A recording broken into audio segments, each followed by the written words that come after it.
afternoon, good evening to a few of you. Welcome to today's community briefing. My name is Gregory Sneed, and we are glad you are here today. Our guest is JC Lacey, and he is doing marvelous and wonderful things. So we'll get to him in just a few moments. A little bit about myself. Again, my name is Gregory Sneed. Company name is Lifesaver Financial Services. I help people and clients with wealth building, asset protection. I'm also a personal financial coach, and I teach financial literacy because I firmly believe that when you feel better about your money, you feel better about your life. Who wouldn't want to feel better about their money, right? And as I used to say, get you and your money back on speaking terms. So now, my pleasure to bring to the virtual stage the queen of our community briefing. Are you ready, Crystal, or should I am. delay a little bit? Okay. Yeah. The queen of our community briefing, Miss Crystal Mitchell. Welcome, guys. Glad to have you. Wow, we're almost at the end. Greg didn't mention that. He usually does. We are now 2 weeks left or 3 weeks left in this year. It went zooming by like it was on fire. And so now we're heading into 2024. And so we're going to end out this year with another great guest. And we're glad to have you all here. This is the holiday season, so go out and network and turn up a glass for all of us. My name is Crystal Mitchell. I am the co-director of Recycling Black Dollars, and I am the inspiration behind the community briefing. And this is our platform. This is our platform that we can connect and share and network with each other, and most importantly, learn and meet the individuals that are sitting at tables making decisions on our behalf. And so this is an introduction to our leaders and stakeholders that are holding it down here in Los Angeles and actually across the country as well. So we want to thank you for coming. Please go out and tell some friends. In addition to the community briefing, Recycling Black Dollars, I host another podcast called The Business Zone with Crystal and Gilbert. So check us out every Friday afternoon at 3:00. As well as I have my own business called, look at that, Joe Razan's coming in, Mitchell Business Solutions. So I provide business coaching consulting to our small business community, making sure that we are business ready, contract ready, bank loan ready, all kinds of ready, so that we can be ready for opportunities. We have a fantastic team here on the community briefing. You just met Mr. Gregory Sneed. Mr. Stephen Turner just came in. Hey, Stephen Turner. He is the producer. He goes out and brings all these amazing guests to us. And then Miss Robin Billups. She's probably out doing holiday cheering right now because there's a lot of events going on. But she possibly will pop in. This platform is powered and sponsored by Recycling Black Dollars and the BBA, Black Business Association. It's a collaboration of all of us doing business together to create one voice. We're monetarily sponsored by Southern California Edison, SoCal Gas, PCR, Wells Fargo Bank, and the Los Angeles LDC. So with that, I am going to turn it back over to Greg. Steven's coming in later to tell us who's coming next week. And back on you, Greg. Man, Steven's got a tie on, man. I know. Every week, Steven's been looking all business. What's happening down there in Atlanta, Steven? He's looking impotent. He's looking impotent. Yes. So, welcome. And today, our guest is JC Lacey. And he will let us know later what JC stands for. I imagine it's not Jesus Christ, but he's still going to bring some knowledge and wisdom to everybody. JC is the commissioner of the LA Housing Department and currently president of the Crenshaw Chamber of Commerce. Prior to being selected as president of the Crenshaw Chamber, he launched JCL Consulting Group after over a decade of successfully managing stakeholder relations in the Los Angeles public sector, bridging gaps and strengthening relationships between government agencies and local communities. Additionally, he serves as the transportation deputy for the Los Angeles Mayor's Office, as well as business liaison with the Los Angeles County Metro. Hey, Erwin. He graduated from Stanford I'm University with good. a degree in Listen, psychology and an I All American. All right. And he was an all academic Pac 10 team. Okay. So he has a there. Let's see what else. He's got JCL there, Metro and Regional Communications, the mayor's office. We talked about that, and transportation, also LA Housing, Everfocus Electronics Corporation. Well, okay, what was that? All right. Let's see, Stanford University, psychology and marketing. Also, yes, it's actually on there twice. So duplicative. I have no idea where he grew up, where he from. All right, so he'll share that with us. So without further delay, please welcome to the virtual stage, JC Lacey. All right. Thank you, Greg, for that introduction. And your radio voice and podcast voice is impeccable. I love listening to it. You keep us into it with the variations, and some of those facts about me were in the past, but I did do all of those things. So I'm no longer with the mayor's office at this time. That was in the past, and after working at Metro for many years and meeting many of the folks that are on this call and probably those who are watching, I launched and left Metro. So I'm a independent consultant, a DBE, and disadvantaged business enterprise. And so anyway, that was just a little update on that. Before I go into it, I just saw Crystal recently. We're all on a Zoom, so we can't really see it as well. But I told Crystal, one day when she launches her skincare product, I'm gonna be the first one in line to get that. Flawless skin.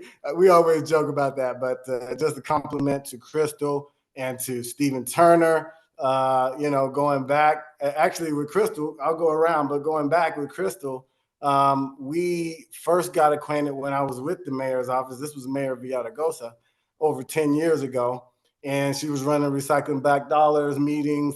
We were meeting over at Denny's, over at Ron's Denny's across the street. And that's back when Michael Jones, past president of the Crenshaw Chamber, was there. And then after that, it was Armin and now myself. But I always like to pay those respects to those that came before. We all just taking the baton and putting what we do on it before we pass it on, and hopefully making it better along the way. Stephen, I was looking through pictures. I saw you on my picture feed at my going away at Metro. You were there. We got a picture arm in arm. I think you were there talking to Phil Washington and some of those other folks that were those fancy folks, that are over at Metro in the city. And then of course Joe. I see Joe here. Joe Ruzan, much respect, a pioneer for a lot of us and a role model. So I just want to acknowledge him. And then I see Ted Booker in the house, been working on workforce development stuff a long time too. So this is a network. We all have a very similar audience where we kind of overlap, but that's exactly what a net does. There has to be a little bit of overlap in some spaces. And then there's some specializations where we kind of branch out. And together, we can feed the community what they need and hopefully not have too many gaps in there. But just a big shout out to all of the groups that are listed on your screen there in the background, Crystal. PCR, I know Mark Roberts is a big, another person that I look up to, and others as well. So a little bit of a background. I'll go way back since, Greg, you asked where I grew up and everything else. First of all, JC is my name. It stands for Juan Carlos. People don't know that I have a Spanish name. We have a Caribbean background as well. My mother comes from Puerto Rico. In fact, I just came back from Puerto Rico just on a family trip, working on some land and things that we're trying to get together. When you switch from the humidity and come back to California, my legs are looking a little ashy right now. You gotta go back to Crystal on your skincare. No. And I saw you salsa dancing with your daughter. Now it makes complete sense because you had the authentic, not learned in the studio salsa going on with your baby girl. That is correct. And just bringing that back home now for a second to our own community, the Caribbean and different areas, we have a diaspora the Black diaspora that is very strong, and it extends into the Caribbean. I can take you to places in Puerto Rico that look just like Crenshaw. You never see that in the media, but it's real. I mean, obviously, many people have traveled Cuba, DR, Dominican Republic, all of that. It is an extension. So I bring some of that with me into my work and into my perspectives. And I think that it's kind of helped me to be a little bit more open and network with all kind of people. So I born in New York, grew up in Atlanta, did all my growing up in Atlanta.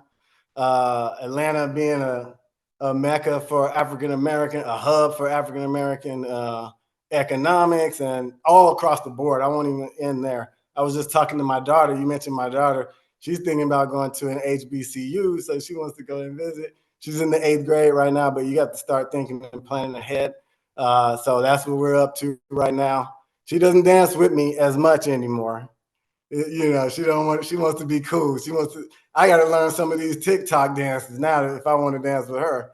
But no, she'll break it down and give me a little dance here and there. But so I grew up in Atlanta. You know, academics and sports, very important in our family. I should also mention that my parents were like community parents. So we raised our entire community, people that didn't have as much or had different things than we had. We had the family unit thing going. And so, you know, that's very important and also part of my work, you know, community, family, government, all of that ties together for me.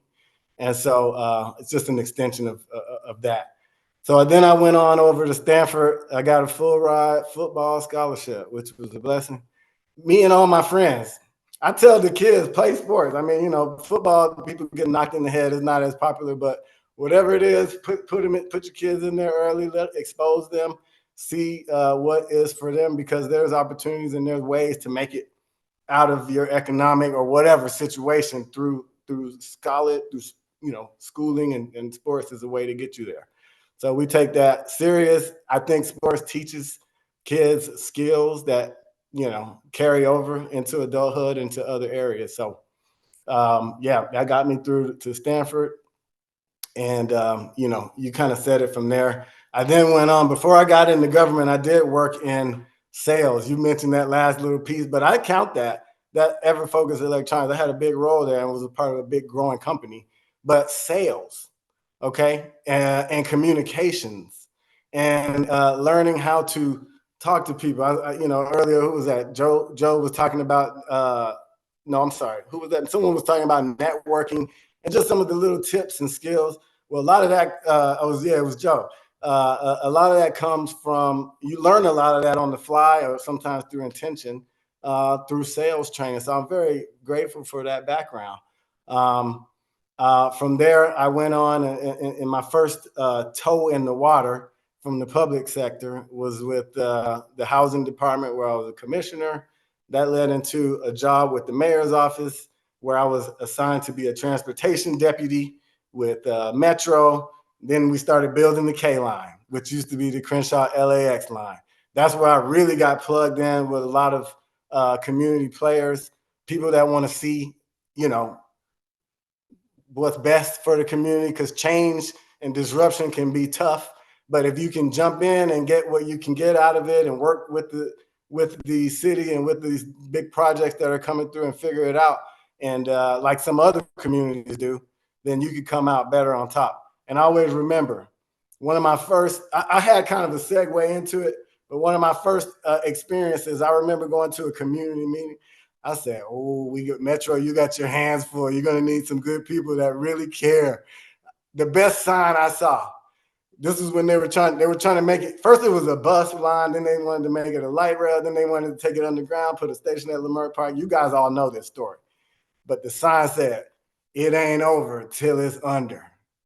I said, ooh, that's good. That's catchy. The power of communication is real, and being able to say something in a succinct way.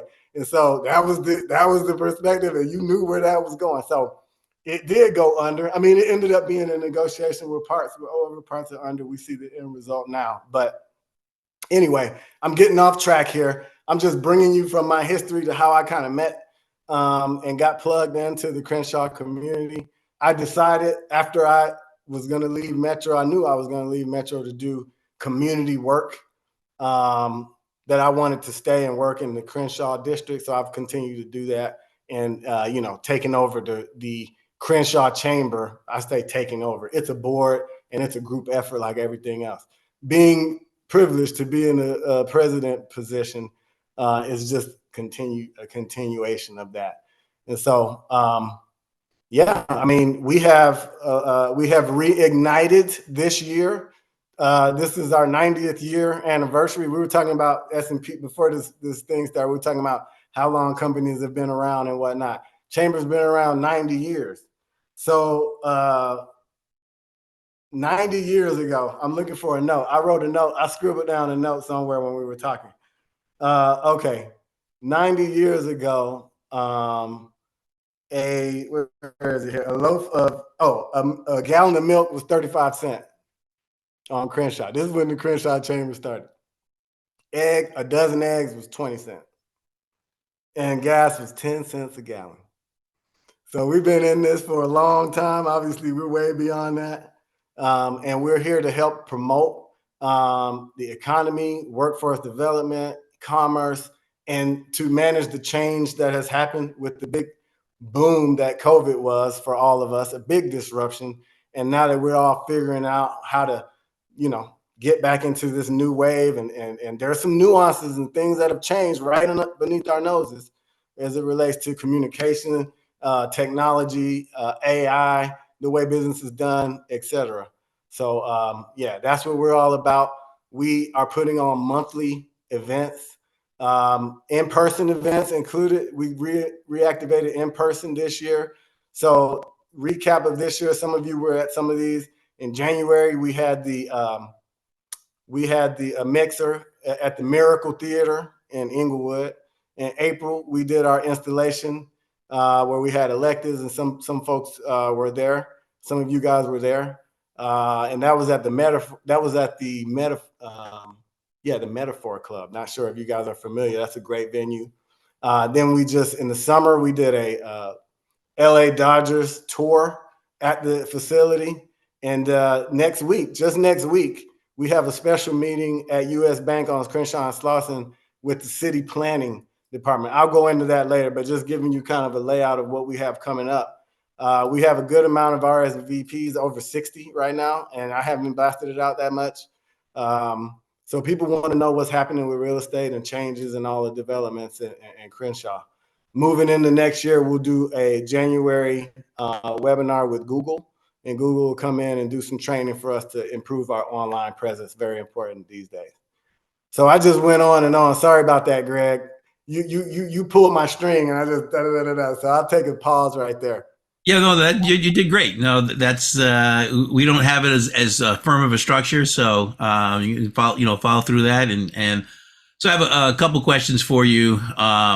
We'll save to the end, but I do have a question about finding some coquito and some pasteles. We got the Christmas season coming up here, but tell us a bit more about the makeup of the chamber members, maybe by industry. What are like sort of the top 4 or 5 industries that are in the chamber now? Where's the areas for growth? Bringing some other industries in. So share us a little bit about that, about the structure of the chamber, and then where you're looking to take it. Yeah, so let me put some frame on that. Just to recap our footprint. So from north to south and east to west, north, we're from Adams to Florence, if you could picture that on Crenshaw. And then we're from east to west, we are from Western to La Cienega. So that's what we're working with in terms of the focus area. Now, we have members that are from outside of that area, and we obviously welcome that because they feel affiliated to the Crenshaw area. But that's what it is. So Adams to Florence, and then Western to, what's the other border? La Cienega. Okay, gotcha. Mm-hmm. Yeah. So again, that's where we're pulling most of our membership and trying to get those those businesses enrolled. A lot of service and professional services. That I would say that's the top. We have insurance and different professional services like that. We also have some retail. which is important, restaurants and venues and things like that to bring in some of that outside dollars. A new area of focus is, we talked about that mesh and that network thing. We kind of went a little bit outside to pull in a new board member, which is NAMAC, North American Minority Contractors. You guys have interviewed Sharon Coleman, and a good addition, because that's part of what's needed, the workforce piece and also the contracting piece.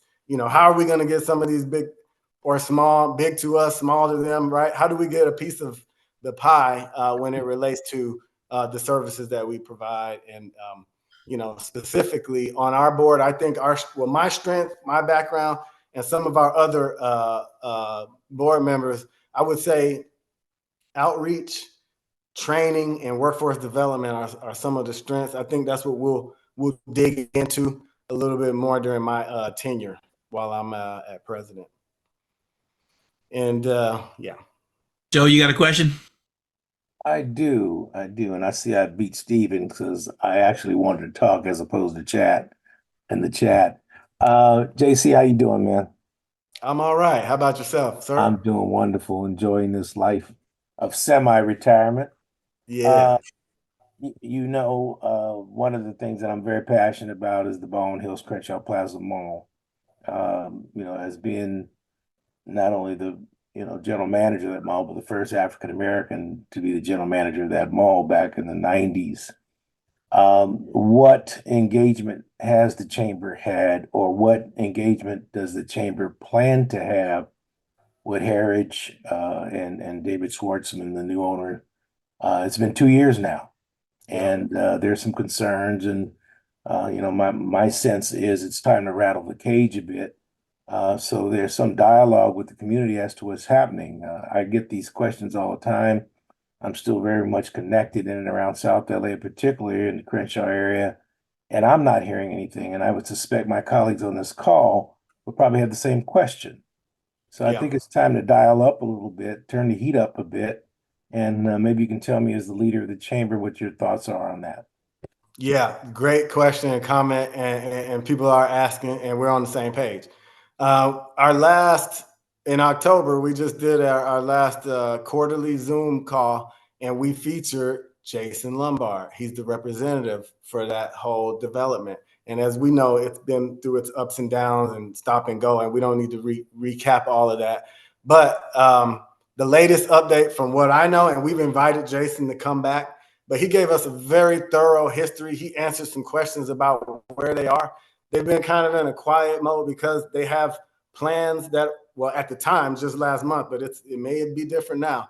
They have plans in the planning department that were awaiting approval and to go on to the next step. And it seemed like they were just about there, to the point where he will soon be able to show renderings and, some more tangible aspects of what's happening.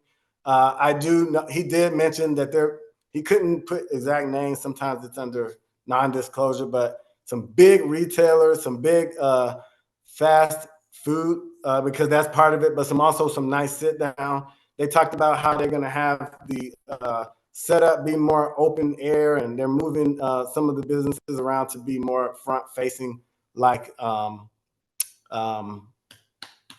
oh goodness, what's the name of the place right back behind? The Grove, the Americana, and such. No, what's the food place behind the mall? Post and Bean. They're being moved around and shifted around, and they're bringing some of the eateries to more, forward facing. But my real answer to that is, we invited Jason to come back. He said, "I'll come back next month." I'm putting him on the spot. Jason, if you're watching this, you're on the spot to come back and present to our group. But I know that they have updates. He's open and available. He's given his information. I'm happy to share that, presentation with this group if you personally want to find out the details. But it's pending. It's happening. There's a lot of big plans, and we'll hear more from Jason and that team. I've got to jump off for another call at 11:30, but I also want to just throw out there for my colleagues on the call in for you, JC, with regards to the Crenshaw Chamber's engagement. And that's the new Costco that's supposed to be coming in on Coliseum in La Brea. And so, those are two major investments in our community that we need to be.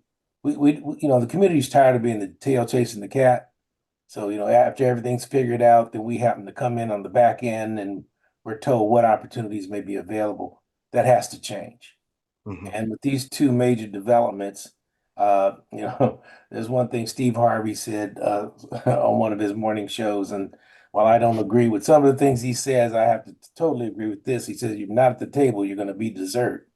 And it's time for us to no longer be dessert.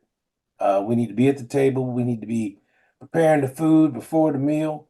And so Mhm. I'm just encouraging you, and I'm happy to lock arms however I can with you as well to really push because this is a critical time for our community, particularly for Black folks that have been marginalized. We see what's been going on throughout our community, and it's time that we really engage and force engagement and timelines. And I certainly respect what you reported out on Baldwin Hills, but that's the same story I heard a year ago about the new retailers and all. We need to start hearing timelines. Where are they with the city?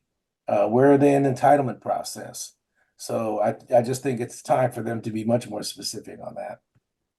Yeah, yeah, no, agreed. Well, I know you have to jump, but I want to give an announcement, but I'm inviting you personally, if you can make it on Tuesday, this Tuesday in 4 days, December 12th. We, in that same vein that you're talking about, and it is related, the LA City Planning Department. As you may have heard, I heard, and I said, well, let's do a meeting. Is going to be putting an office within the Crenshaw district. They're putting a team together. It helps when you have someone you can actually, get a hold of and have some FaceTime with when we do these pushes. And it's not just all on planning. I'm not saying that, but there will also be other collaborators and things that are in the room.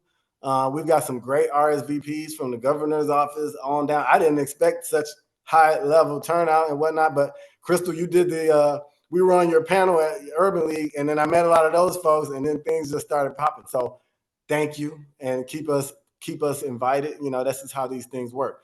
But come if you can make it.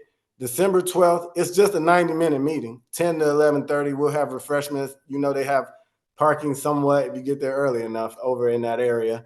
But let's have a conversation.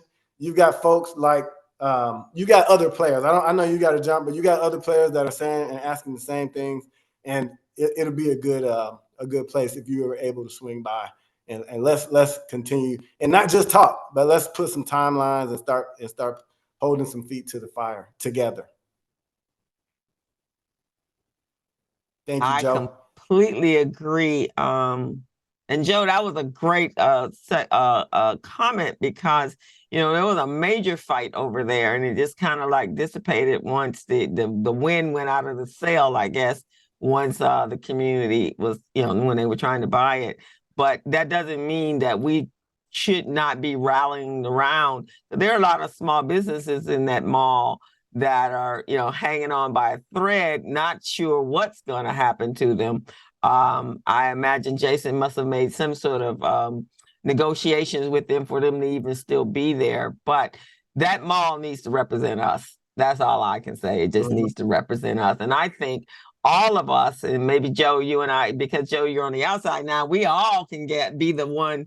We need people to, and JC, with the chamber being back active, and it can be a big voice in that space, but you need us behind you to help make that space, make that more impactful, right? So you tell us what we need to do. I'll be there on Tuesday, but I think our community, we just need people and leaders that say, let's come together, let's collaborate together. This is all for us. When you look at the top of that mall, there are a lot of Black folks still living up here in the View Park, Windsor Hills, Baldwin Hills. We need everybody's voice. We need to be more active. And one voice collectively is a much larger voice than just that one squeaky voice. Absolutely. Agreed. Thank you for that. Absolutely. We need that. Greg, back to you. And I think Delphine has her hand up. Delphine? Yes, I do. Hello, good afternoon. Hey, JC. I Hey, just Delphine. want to say that we are a member of the Crenshaw Chambers, and we need to leverage that more. But also, last week, right after Thanksgiving, I provided a tour for some of our top senior executives to come out, and one of the places they wanted to see is one of our investments was with Destination Crenshaw. And Yes. we had the CEO of our Impact Finance division, our Chief Diversity Officer, and then the person who heads up all our foundation corporate. Well, she didn't make that day; she came the second day. But what I'm saying, we brought him over there. Jason worked with Jason to have a tour, and I think to have them come out and see kind of vision of what Jason and Destination Crenshaw and how we see, our role. Of course, we did the new market tax credit. The Destination Crenshaw generated $7 million for them to build the buildings. But the other investments that we're making in there, and Jason brought together folks he wanted us to meet with developers who own some commercial building over there on Crenshaw that's looking to have that developed. We went over to see Doolin's restaurant and got a tour of the new restaurant. So that whole 1.3 square mile of Crenshaw, I think it's really coming to light. But I agree with Crystal that we need to get and stay focused and bring in all those different entities to really make that. And we work through Destination Crenshaw, to do that. And so I think, and I know you as well, there's stuff with Destination Crenshaw as well, but I think that we have leveraged that. And for those folks to come out and then see it in person, they were very, impressed, because when people think of Crenshaw, in their mind, what are they thinking about? Boys in the Hood, stuff like that. But it really is a community that historically have been there in small business. So I am working with Jason to put together curriculums and workshop for the artists, because they are a small business as well.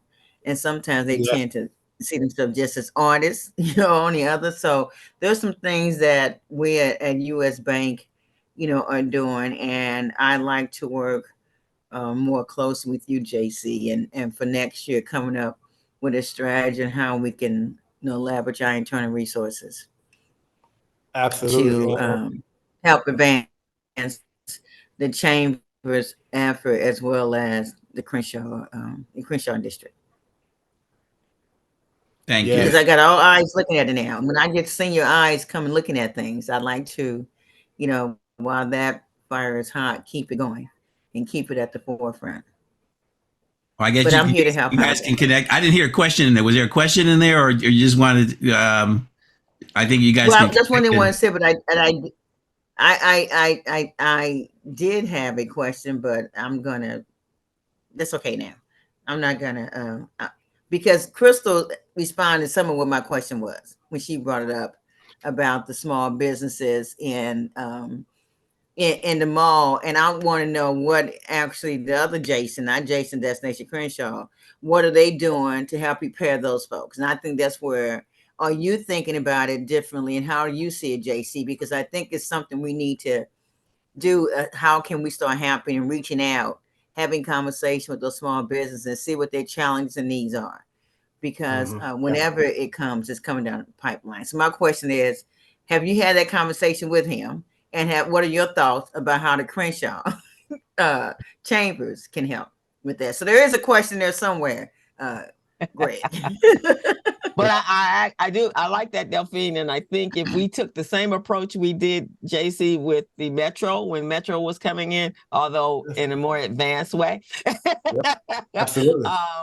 And being able to help those businesses, if they got to relocate, then what does that look like? There's one business over there that they've created an African marketplace, and they have multiple Black small businesses, giving them an opportunity to be brick and mortar I think her name is Rachel or Rochelle. I think she started it. The Afro City, I think it's called, and amazing. And then there's two others that are in the mall that are like that. And I think that's a good way for small businesses, especially retail businesses, to be in brick and mortar if we do it as a collaborative type space, right?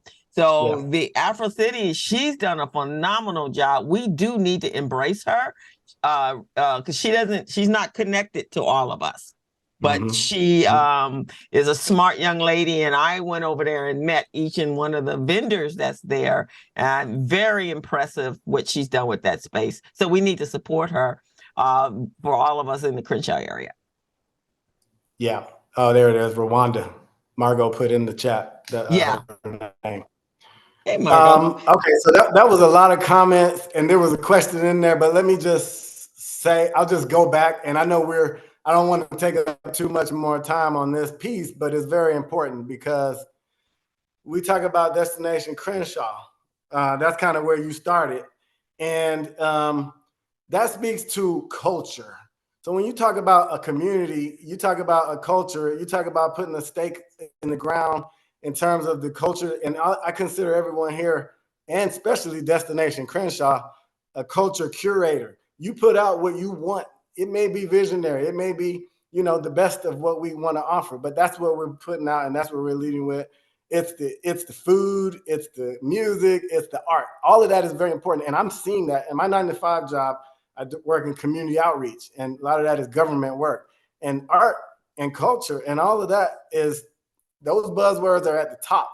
They're buzzing right now, and that's a great thing. So I think it is important to keep Destination at the forefront. I think it inspires people, investors. You mentioned the big wigs and all of that. They need to see that. And then they need to also talk to the businesses and hear about the needs. That was your other part of your question. And Crystal referenced, when I came in at Metro, it was a lot of moving parts.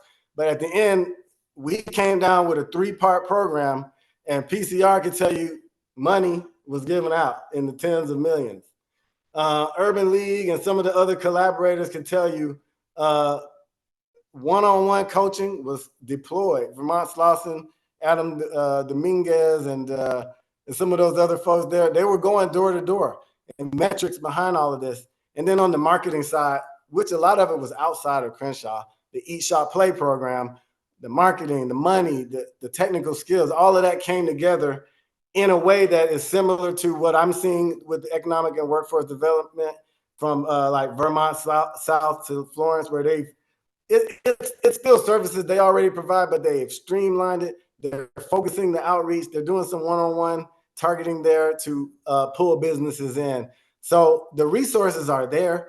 And in a lot of cases, sometimes we need to get more and ask for more. But where does the rubber meet the road? How do you pull businesses in? Because it does take a lot of work to help businesses. I think those who are in the business assistance world know that. It's not just we create a program and they're all going to come flooding in your doors. You still have to do that legwork to build the trust, build a rapport, build the trust, find out what they really need, and then try to customize programs that can really be targeted towards them. So I just wanted to mention that. Yeah. And also to thank Delphine, because she was the one who got us connected with Anita Hardy, the branch manager at Slauson and Crenshaw, to allow us to do this meeting on the 12th. And some of this conversation kind of feeds right into that. So just want to thank you for that. But did you say you had 60 people coming? Did you say you had 60 people coming? RSVP, the 60 people won't show up. Okay, because the room is if all 60 show up, the room almost that. I've been as big, so I'm gonna go do the walkthrough right after this call with Anita. So we'll dial it in and make sure it's right. Okay. Thank you, Conference Delphine. is that the U.S. Bank conference room over there? Yeah, that's the community room where our branch is we've located. had several meetings over there. About 25, 30 is about the max that it can handle over there. Yeah. Well, it's a good center, but it's going to be be some upgrades coming along that way in that community room. No, we love that community, Recycle Black Dollars. We should have all our meetings, our Edison meetings over there.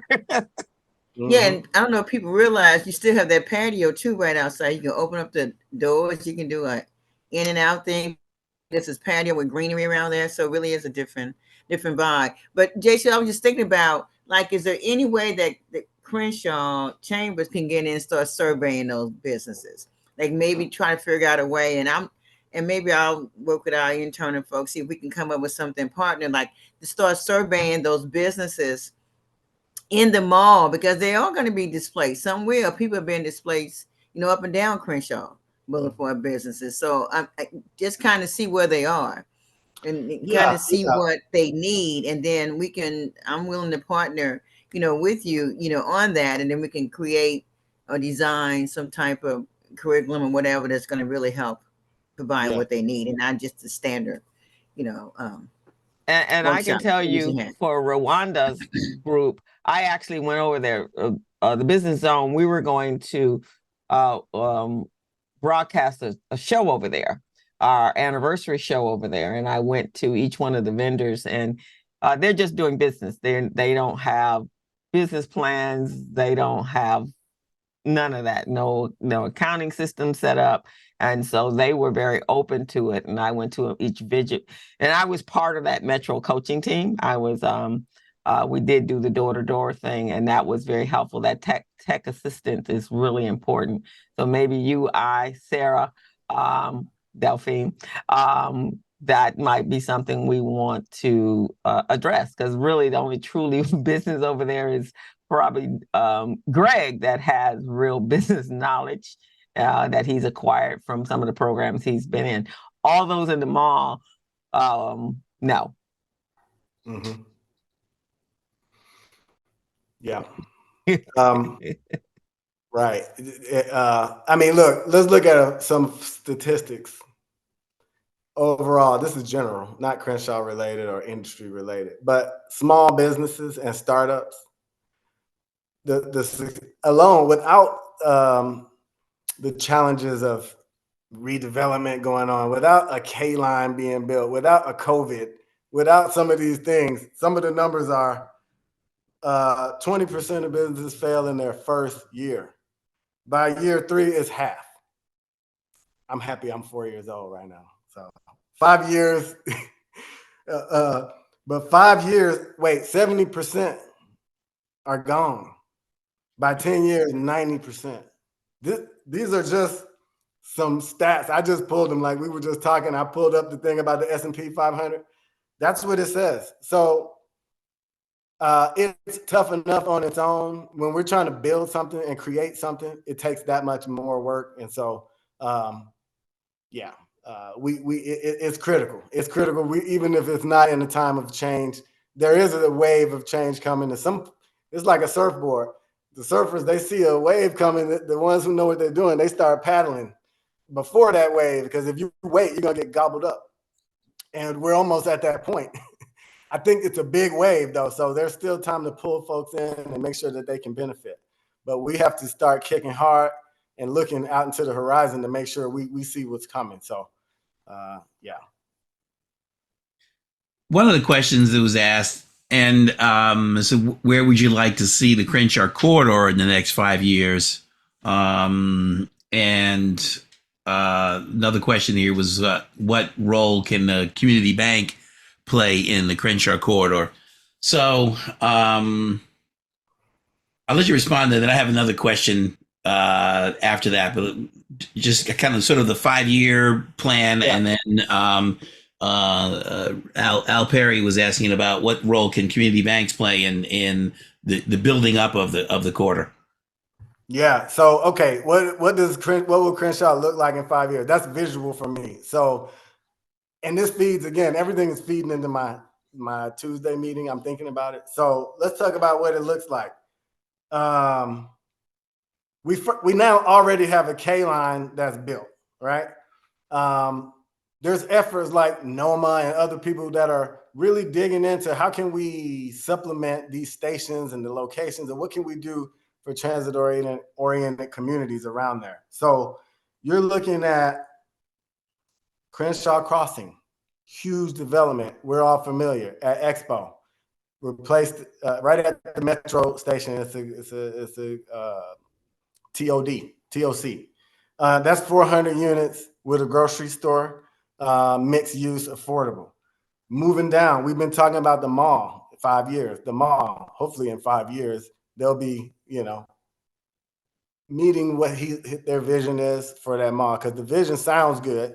We want to see some action, but the vision sounds pretty good. You got to see it and call Jason and see if you can get updates from him, because I think there's some good stuff to share.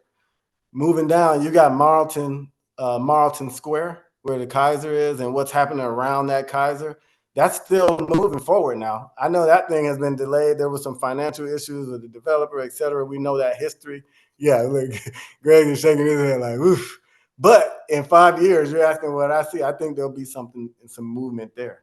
You see new apartments and developments down in like CD8, just market rate stuff. There's some affordable housing stuff. I see more in that space.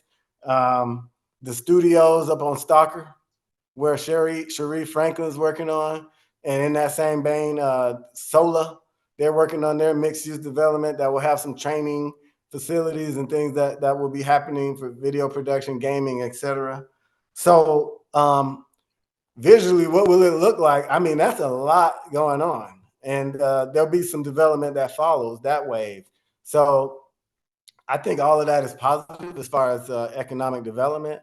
I think inclusivity is very key. So we have to just make sure that we're at the table when these plans are we have been at the table, but stay at the table as these plans are finalized, because they do change. And yeah, in terms of community banks, I think they play a major role to help with some of the financing that's going to be needed. I mean, Delphine hinted at it, but the folks and Crystal did too. They need help. Business planning, basics, marketing, bookkeeping, accounting, inventory systems, software. And here's a big one: people, developing your people. See, that's something we're not talking about. We talk about tech and AI and all of that, but we can't forget that people still run the world, and we have to develop our people. We're losing some of the communication skills, interpersonal communication, leadership, negotiation. We can't let that go down. So that's kind of in the background, and that's my thing. That's part of what I do on my 9 to 5 is train and coach on that. But super important. Customer service is it's not like it was when we had real community businesses when we were all, back a couple decades ago. So yeah, hopefully that answers some of those questions that were in there. So one of my sort of top level question is, in general, what is the role of a Chamber of Commerce? What is the role of the Crenshaw Chamber of Commerce? Because a lot of people expect it to, in my vision, and maybe I'm wrong, that the chamber is not driving community development. It's being a resource for businesses that are there and businesses that want to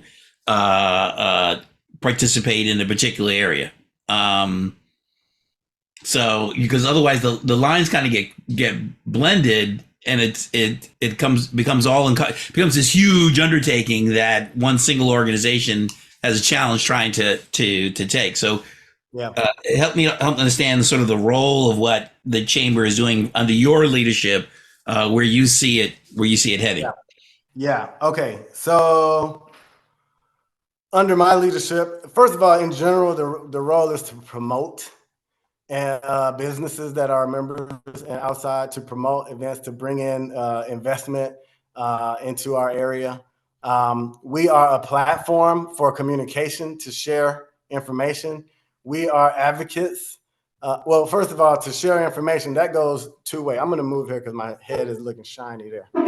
That goes two ways. Number one is to bring you and to bring our audience information, exclusive keynote. As we know, we just recently had, like, the county assessor came to one of our meetings. People don't have that information. They don't do outreach in a way that is how we need it, where the rubber meets the road is what I call it. So being a platform for them, but also turning around and talking because we get asked by government agencies what is needed. So we need to be a two-way. We need to be able to share information, curate that information so it's digestible, accessible, bring in the folks where you can ask one-on-one in that way. And we also need to give community input and feedback to government agencies that are making plans in the area. So I think that's one of the biggest roles of the chamber under my leadership. Our skills, the way I see it now, but it's evolving, is in outreach, like I just kind of touched on, and training, like some of those programs, administering some of those programs Crystal kind of talked to, and what Delphine just talked about a little bit. So, we're a voice, we're an advocate, we're a promoter. We do keynote addresses. We get offers that are exclusive sometimes, and we want to share that with our members. So that's a benefit to join. So you mentioned Greg Doolin, and he has information and background because of some of the work that he's done. I mean, he's been in the business a long time, but also the classes. He took a class at USC that's called Bridges to Business. That's through USC. They came to our meeting and they did an exclusive offer. They extended their deadline. They said, we're going to pick, we want to pull some folks from your chamber members. So I'm in the class. We graduate at the end of this year. We got Carla Daniels, who is another insurance broker that's a member in that cohort of 22 people. And so we want to continue to do those kind of things, exclusive offers, keynote access, and then just events and networking and things to kind of keep it social somewhat as well. You do business with people you know and like. And so we realize that, and that's part of it too. I was recently approached and here's something that we don't do. So I was approached by someone who was interested in partnering with the chamber on administering a government program, but it required years of experience in accounting, legal assistance, finance. We don't do that in-house. So I told them we can't play a role in that one. But here's some folks you might want to go talk to: Vermont Slauson, PCR, some of these other, Crystal Mitchell, you right? So we can be a referral source in that way. But if they had some outreach aspects of that, we would have been all on it. If they had some meetings and doing door-to-door, we would have been all on it. So anyway, it's just some comments to respond to your question there, Greg. One of the things we'd like to, because we've got to sort of advance the meeting a little bit, but one of the things we'd like to do is maybe come back in the second quarter of next year, and my thought just that came to the top of my head was to highlight maybe 4 or 5 businesses that are in the Crenshaw Chamber and give them a platform for telling us about what they do and what their services are, and share that information. So that's just something, Crystal, and I don't know if Stephen's still on. We can maybe look to second quarter somewhere, April, May, June, and bring some of those businesses in to highlight what it is they do. So, I'd be happy to do that. Be like a little segment of our meeting. Sometimes we go around and remind each other. Exactly. Hey, man. I'm sorry, Chris. And JC, so the community briefing, in addition to our weekly meeting, we also have symposiums. Our next symposium is going to be in February, and it's going to be on voting and registration and all of the importance of getting our people out to vote. So myself and Sarah, and Greg and Stephen, we're planning for that. And so wherever you can fit in, that would be great, since you guys are the governmental arm of peace and we're bringing in panelists to talk about that. I would love, and maybe this is a conversation that I have to have with the team, but our next symposium, either on procurement opportunities, but I think this whole Crenshaw line thing, how do we all come together as a coalition? I do know in other communities, other groups, they create these coalitions, and then they go after these big block grants. And we're not in competition. We got too many problems in this community to be competing with each other. But I think if we can collaborate together, all partner up, all our various organizations that meet whatever our needs are, but we meet a greater, bigger need. And that greater, bigger need is making just what Joe said. We got to have a voice in our own community. Hell, if we don't have it in Crenshaw, then we don't have it anywhere. So I am Sarah can add to it. I can't speak for the BBA, but I can speak for RBD. But I do know we can no longer operate solo. We all have to come together to make a bigger impact. Yes. Sarah, you want to?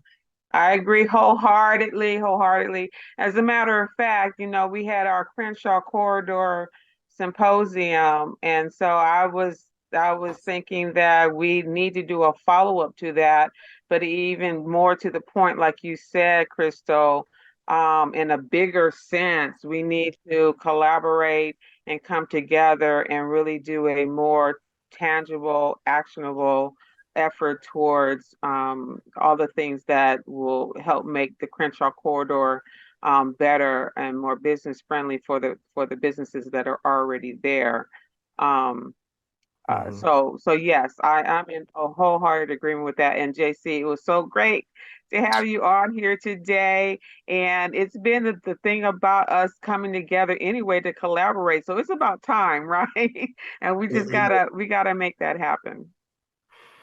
I just want to, I know we're at the end, Greg. I don't want to run over the meeting time, but I just want to mention on that note, because I'm bringing in my 9 to 5 into this Crenshaw work. Very critical in these environmental projects. That's where all the decisions are being made, and planning and all of that. By the time the bulldozers and things show up, it is too late. And so we need to, as a group and individually and as a coalition, but we need to go after it, which is bid to be. They all now are talking about this CBO strategy, community-based organization strategy. What does that mean? That the CBO, us, are doing a part of the outreach work. And through that outreach, they do polls, they do surveying, and then they go back to the agency or the big construction company and say, this is what was said, and this is what we want to see reflected. But if we're not formally in the mix, we lose out. So we the dessert. We the dessert. We're gonna be the coquito, Greg. Flan. We're gonna be the flan. Flan. So let's have a conversation and see how we can create that. I know Sarah and I, we're enjoying our collaboration as the CBOs. I'm sure Los Angeles Urban League would jump in on that. I just heard yesterday that Cynthia Hurd is now going to be the president and CEO of the Los Angeles Urban League. So I know that lady got a whole lot of energy. So that was just announced last night. So the Urban League, and of course, because we're all here on Crenshaw, and it affects us, and it affects our community. Delphine, they're at the U.S. Bank. It affects all of us that live in this area. So let's see what we can make that happen. Do what we need to do, create this collaboration deliberately. Mm-hmm. Matter of fact, I'm sending emails connecting us all now. We're gonna schedule a date. All right, I'm right with that, now. seriously. I'm sending that email. Let me say one thing here. I know Greg probably about to kick me off the mic. We're over at 12:01. But what Sarah just said, I just scribbled this down this morning. In our coaching world, and we all do some coaching, we're at a new year. You said that it's time to kind of relook at everything. And what is our intention word? Intentional. Intentional for me. In my circle, my staff or whatever is about action. So we're getting rid of to-do lists. Anything that we want to do, it goes on the calendar. We run our day through the calendar. Why are we going to make a step that could potentially fall off of our list? Just like Sarah just said, she was putting an email to put a calendar, a time, a date. And that's when we start talking about holding people to the fire and everything. It's all about accountability, and time is important. So, hey, that's a great New Year's thing. No more to-do list. Let's put it straight into our calendar. We can move it later if that date slips, but at least on there. Get it I'm all gonna on the transition the calendar. to-do list to a done list. To a done list. Right, done list. It's Check. done. but we got to be doing something, guys. This election coming up I'm is still serious. that. That's good. So Delphine, I know she's a done list A kind of done lady. list, right? Right. Ron, I'm getting that. That's a good one. My to-do list and the done list, and Right. the done list should always be bigger at some point than to do. yeah, And you got to incorporate Crenshaw and Crenshaw. So we're here. I know that this platform was designed to be our voices. So, and this is what we're doing, bringing us all together so we can work together for the betterment and the improvement of our community. And for me, it's for the generation coming up behind us. So that's my world, and I'm sticking to it, guys. So, JC, awesome. Dr. Mays is here, so that means there is a When she shows up, it's like I wish she'd come in sometime without bad news. Anytime she show up, she bringing some bad news, right? You need to come in here with some good news, girl. You show up during the summertime when it's warm, but it starts getting cold. She's like, here we go. Dr. Mays. So, Dr. Mays, the floor is yours. Try and make some of this good news with. Don't want you all out there paying for testing. That is what I'm, trying to make sure that you understand. The number of cases of COVID are going up again, and you shouldn't be surprised. We had Thanksgiving and kissing and hugging and, all that kind of stuff was going on. And so but Christmas is going to come. I don't want to see the cases go up anymore. And what we aren't doing is testing. Remember that thing we used to do before we went to grandma's house to make sure? You got to do it again. Don't get other people. So tests are still free. Treatment is still free in terms of LA County. Even though the federal government has said everything is over, you can get free tests through the federal government. But you can't do it the day before Christmas. You need to be now so that you're prepared for the holiday. So make this part of done, not the to-do that you said, oh God, we're getting ready to leave and we didn't do any tests. Do them now so that you can protect yourself and others. Because one person came up to me, they said, I got COVID and I'm so surprised. And I said, two things. Did any of the people around you test? They said, I don't know. Did you wear your mask? No, I thought I was good. I said, okay, well, I'm done. That was the answer then. Those are the two things that you have to think about. Masks are still acceptable. So if you have a cold, put on a mask. Don't, spread that. So right now, flu has gone up, RSV in kids has gone up, and COVID's going up. So that's the bad news. But the good news is, protect yourself. Don't spend $20 to get a test. And make sure that you go done by getting these things ahead of time. Because when you have to pay $20 because you've suddenly realized you aren't going to want to do it. Now, that's a bad Christmas thing to be trying to buy tests for $20 right before Christmas when you could buy a whole lot of other things with that $20. So I am here with good news then, Craig. That's some back end good news, but thank you, Dr. May. But I will say this, at that I don't know if you got the email, JC, but at the competition with the Urban League, I got an email the next day that somebody, there was two people that had COVID. I, of course, took my test like immediately, but I took all my stuff before I even got to the Urban League, and I did my limited hugging.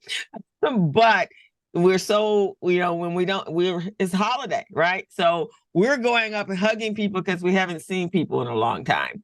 And so we forget that we're still on the back end of the pandemic or in the pandemic. And now I see people go, oh, I got COVID. It's like no big deal. Like, what? No, we ain't trying to get COVID. I was in line the other day and somebody was getting a little too close to me. I just let out a little cough and they backed right up. One thing, because people are still in this, if I get COVID, I'll get over it.